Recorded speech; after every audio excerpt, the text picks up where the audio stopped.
Hello friends, welcome to DK study point. मैं DK Deepak. दोस्तों जय हिंद। दोस्तों इस क्लास में मैं जो वीडियो लाया हूँ ये सभी सवालें आपको अवश्य किसी न किसी पेपर में मिलने वाली है। आप लोग कोशिश करिए ज़्यादा से ज़्यादा वीडियो को शेयर करें, चैनल पर नया हो सब्सक्राइब करें। ठीक है दोस्तों, तो चलिए वीडियो को ज़्यादा बड़ी ना करते हुए मैं पढ़ाना स्टार्ट करता हूँ। दोस्तों यहाँ पर दिया है यदि A अनुपात B 4:9 और B अनुपात C 2:3 हो तो A प्लस B का अनुपात A प्लस C का अनुपात होगा। ठीक है दोस्तों, काफ़ी अच्छी सवाल है, बहुत अच्छी सवाल है। तो आप लोग इसको करिएगा। हमने बताया था आपको कि A अनुपात B अनुपात से निकाल लीजिए। तो A और B का अनुपात 4:9 दिया गया है, हमने 4:9 लिख दिया। ठीक, A अनुपात C का मान दिया गया है तो A अनुपात C अर्थात C इधर है और ये इधर है, तो हम क्या लिख सकते हैं 1:C अर्थात A अनुपात C यहाँ पर हो जाएगा। ठीक, C का मान 3 है, लेकिन यह तो गड़बड़ है, जो कि भी होना चाहिए अनुपात पास में होना चाहिए, तो हमने क्या कर दिया C इधर लगा दिया। ठीक, तो A का अनुपात तो 2 है, C का अनुपात कितना है 3, तो C का अनुपात हमने 3 लिख दिया। बस हल करिए, इसके सामने जो कुछ नहीं है वो 2 लिख दिए और इसके सामने 4 है तो यहाँ पर 4 हो जाएगा। हल कर दीजिए, 4 तियाँ 12 अनुपाते 4 दूनी 8 हो जाएगा, अनुपाते 9 दूनी 18 हो जाएगा। ठीक, यह तीनों का हमें अनुपात मालूम हो गया। ठीक, जब आपको तीनों का अनुपात मालूम हो जाए दोस्तों तो आपको कुछ करना नहीं है, सीधे कुछ नहीं करना।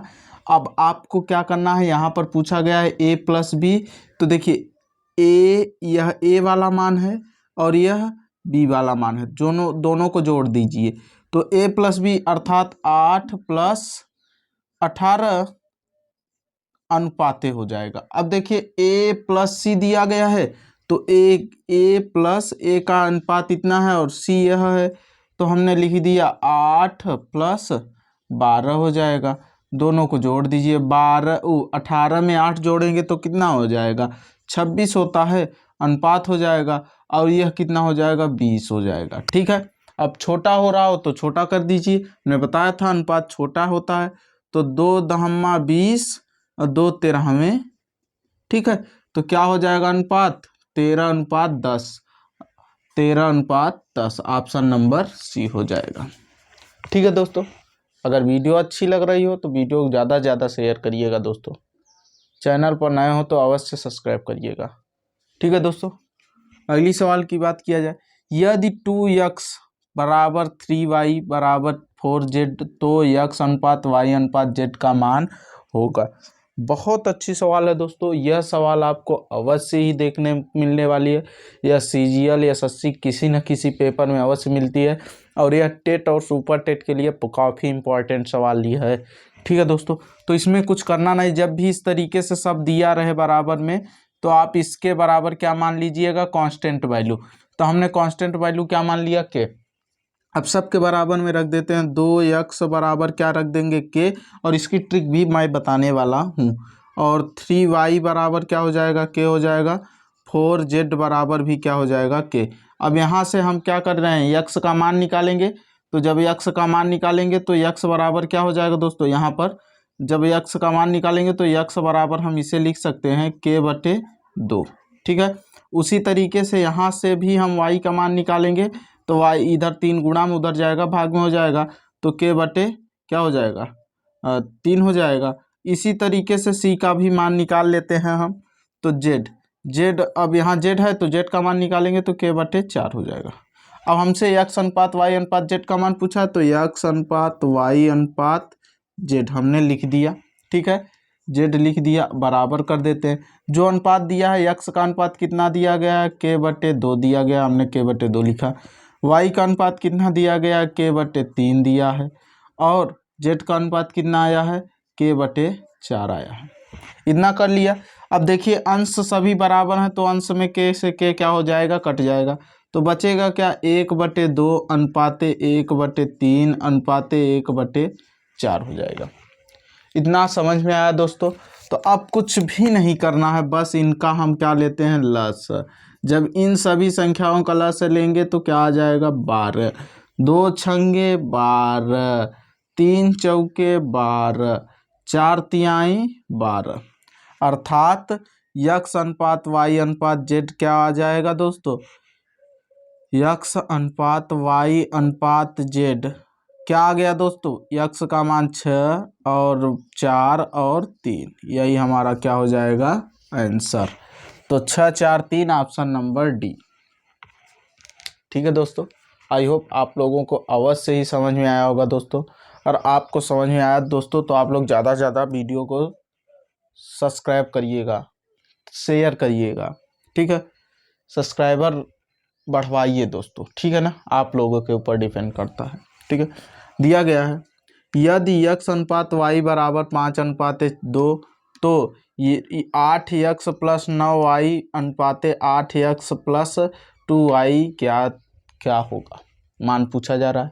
यह तो और सरल है, इसमें कुछ नहीं कर रहा दोस्तों, आपको सीधे दिया गया है यक्स और वाई, यक्स बटे वाई बराबर 5/2, अर्थात यहाँ से यक्स का मान हो गया, ये वाई का मान हो गया। डायरेक्ट यक्स बराबर 5 रखिए और वाई बराबर क्या रखिए, 2। डायरेक्ट, इसमें कोई कन्फ्यूजन नहीं। ठीक है, जब भी इस तरीके से दिया जाए तो यक्स का मान ये हो जाएगा, यह वाई का मान हो जाएगा। रख दीजिए 8 गुणित यक्स का मान 5 है, 5 हमने रखा, प्लस 9 है, 9 रखा, और वाई का मान कितना है, 2 है, हमने 2 रख दिया। यहाँ अनुपात है तो हमने कोष्टक लगाया और अनुपात का चिन्ह। अब देखिए फिर 8 दिया गया, 8 लिखा हमने, यक्स का मान 5 दिया, 5 प्लस 2 गुणित वाई का मान, फिर क्या है, वाई का मान 2 है। ठीक, रख दिया हमने। तो 5 8 40 हो जाएगा, प्लस 9 दूनी 18 हो जाएगा। ठीक है, अनुपाते 8 पंचे 40 हो जाएगा, प्लस 2 दूना 4 हो जाएगा। अब हल कर लीजिए दोस्तों, तो 8 हो जाएगा और 4 1 5 हो जाएगा, 58 अनुपाते, और यह जोड़ेंगे तो 44 हो जाएगा। कट रहा है तो काट दीजिए, 4 से कटेगा, 4 से नहीं 2 से कट जाएगा, 2 2 हो जाए, 2 दूनी 4, 2 दूनी 4, 2 से काटेंगे, 2 दूनी 4, 2 दूनी 4 हो जाएगा, 1 बचा, 2 9 18 हो जाएगा, 29 अनुपाते 22, 29 अनुपाते 22 ही क्या हो जाएगा आपका आंसर। ठीक है, 29 अनुपाते 22 ऑप्शन नंबर सी। दोस्तों अगर आप लोगों को वीडियो अच्छी लगी हो तो वीडियो को ज़्यादा से ज़्यादा शेयर करें, चैनल पर नए हो सब्सक्राइब करें, इस तरीके से वीडियो देखनी हो तब। देखिए जैसे इसमें दिया गया है 2 व्यक्तियों की आयु का अनुपात 5:7 है तथा 18 वर्ष पहले उनके आयु का अनुपात 8:13 के अनुपात में थी, तो उनकी उम्र क्या है, मतलब वर्तमान उम्र पूछा जा रहा है। तो इसमें कुछ करना नहीं है आपको, जो जैसे कि 2 व्यक्ति हैं तो मान लेते हैं ए और बी रहे होंगे, उनका अनुपात क्या दिया है, 5:7 दिया है। उसके बाद कितने वर्ष पहले हो जा रहा है, इसमें दिया गया है 18, यहाँ दिया गया है 18 वर्ष पहले। पहले मतलब कि पूर्व, जैसे मैं इस समय वर्तमान में 20 साल का हूँ तो 18 साल पहले मैं 2 साल का रहूँगा, तो इस वजह से।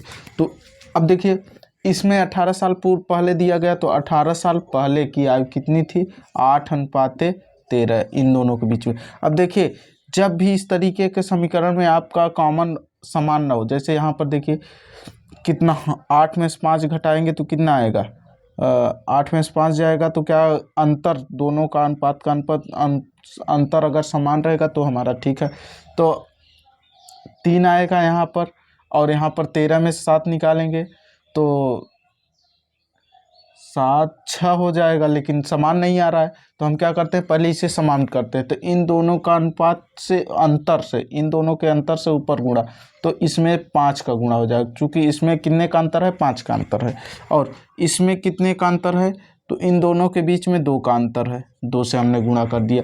अब नया समीकरण, हमारा नया अनुपात क्या बन गया दोस्तों, तो देखिए नया अनुपात जो बन गया अब उससे हम क्या करेंगे, गुणा, ठीक है ना।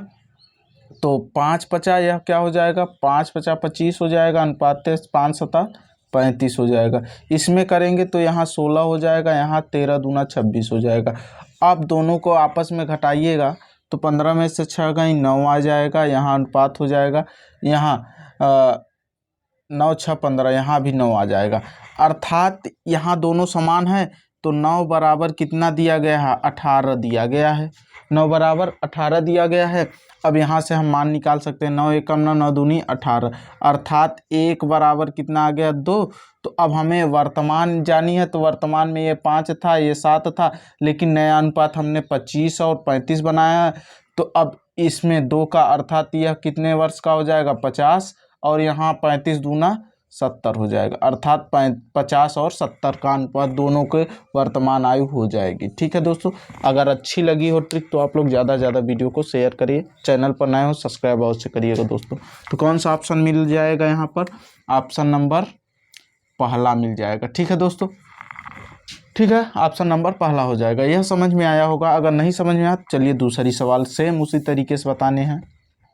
ठीक है, देखिए यहाँ पर दिया गया ए और बी की आयु का अनुपात 2:3, तो ए और बी की आयु का अनुपात दिया गया 2:3 दिया गया है।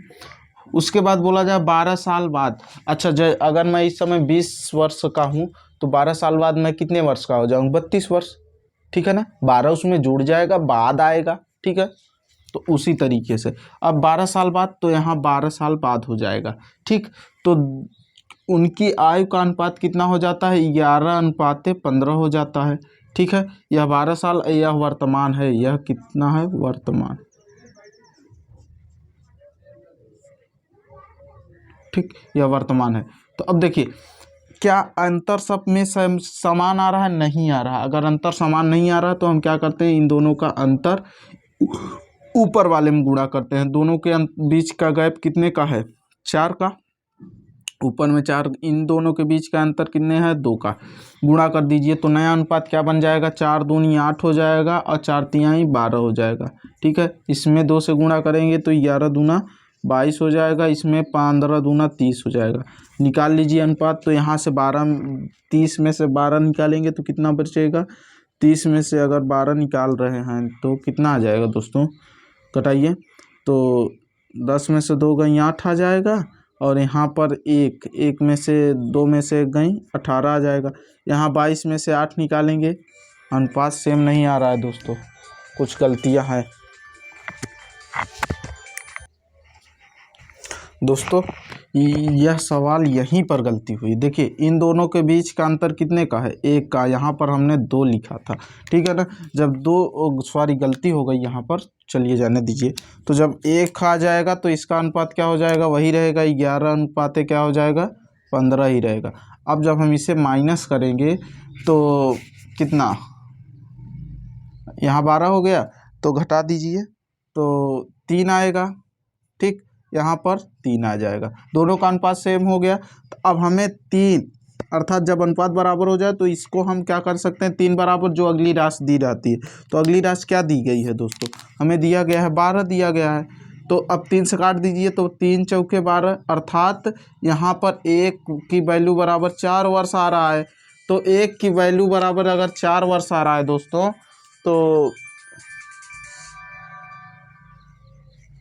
ठीक, अगर 1 की वैल्यू 4 वर्ष दे रहा है, तो अब हमसे वर्तमान पूछा गया है, तो किसकी पूछी गई, बी की। तो बी का कितना है, 12, तो 12 चौका क्या हो जाएगा, 12 में 4 का गुणा कर दीजिए, 12 चौक 48 हो जाएगा। ठीक है, तो 48 वर्ष, ऑप्शन नंबर कौन सा हो जाएगा, डी। दोस्तों अगर वीडियो अच्छी लगे तो आप लोग सब्सक्राइब अवश्य करिएगा चैनल को। ठीक है।